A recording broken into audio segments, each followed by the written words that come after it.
Ayun, what's up sa inyo mga par? Panibagong araw, panibagong buhay na naman mga par. For today's video nga mga par ay atin ngang ilalaga itong itlog na aking nakuha dun sa aking manuka nung isang araw. Kasi nakikurious nga ako mga par kung anong laman nito. Nababaliw na nga ako, kakaisip mga par kung anong laman netong itlog na to Kaya agad-agad nga akong pumunta sa aking manukan mga par para kumuha nga ulit ng isang itlog kung meron nga ganitong itlog na maliit. Habang naglalakad nga ako mga par ay iniisip ko kung meron pa nga ganitong itlog na kaliit. Sana nga meron mga par. At eto na nga mga par, nandito na tayo sa ating mga manukan. Ito nga pala yung mga manok ko mga par. At ito nga, mayroon nga isang itlog dito. Kaso malaki, wala na yung maliit. Kaya akin na nga agad-agad kinuha itong malaking itlog nito. Sa buong buhay ko nga mga par, ay ngayon lang nga lang ako nakakita ng maliit na itlog.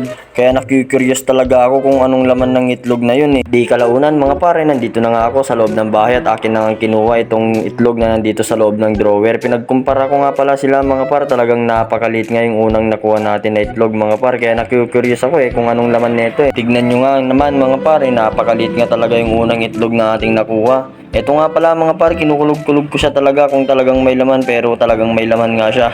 Nakalipas nga ang ilang minutong pagkulog-kulog ko mga pare, ito nga ilalaga ko na siya mga pare at ilalagay ko na nga siya dito sa kaserola at nilagyan ko na nga rin ng tubig mga par. Pagkatapos ko nga nilagyan ng tubig mga pare, akin na nga agad-agad nilagay dito sa kalan at akin nang sinindyan pagkatapos papaapuyin at papakuluin. Makalipas nga ang ilang minuto mga pare, ito na siya, kumukulo na. Mukhang pwede na nga siya mga par, kaya akin na nga agad-agad pinatay. Pagkatapos ko nga pinatay yung apoy mga pare, eto pwede na nga siyang hanguin kaya hinango ko na at nilagay ko na sa baso na may tubig para madaling lumamig. Tapos ayun nga mga pare, bigla akong nagugutom at biglang pumasok sa isip ko kung uulamin ko ba ito o hindi. Tapos ayun mga pare, napag-isip-isip ko na hindi ko na lang uulamin kasi baka may side effect ito sa iyong utak. At nung lumamig na nga mga pare yung itlog na aking nilagay sa baso na may tubig ay akin na nga nilagay dito sa platito na maliit mga par. At ayun na nga mga par, dito na nga tayo sa final destination ng ating moment. Inuna ko nga palang balatan itong malaking itlog mga par. Pagkatapos ko ang binalatan itong malaking itlog ay sinunod ko na nga rin itong maliit. Habang binabalatan ko nga pala mga par itong itlog na maliit ay nakikurious na talaga ako. Gusto ko na siyang makita ng buot durug-durugin. Charan! Ito na nga mga par, parang itlog pugo nga lang siya. Tapos ito naman yung isa mga par, talagang napakalaki, normal na itlog. At ito na nga mga par, inuna ko ngang biniyak itong malaking itlog. Pagkabiyak ko nga mga par, tumalsik. Parang ayaw pa magpabiyak Tapos ito mga par, tumalsik ulit. Tapos ayan na mga par. Ayan na, biniyak ko na mga par. Normal talagang itlog mga par.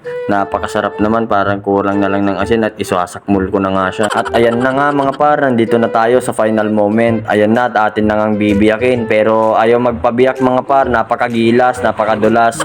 Isang biyak, dulas agad. Tapos ayun na nga mga par, ayaw niya talagang magpabiyak. Kaya biniyak ko na ng sarili kong kuko at kamay. Ay daliri pala mga par. At ayan na nga mga par, nabiyak ko na nga. At eto na nga yung kalalabasan mga par. At ayun nga mga par, ang pagkakaiba nga mga par, wala nga siyang yelo sa gitna, yung tinatawag na egg yolk. Ganun pala mga par, pag maliit na itlog mga par, wala siyang yelo sa gitna. Ewan ko nga mga par kung makakain ba to o hindi, pero wag na lang. Charan! Eto na nga mga par, salamat po sa oras ng inyong panonood sa aking vlog. Naway hindi po kayong magsawang manood. God bless you!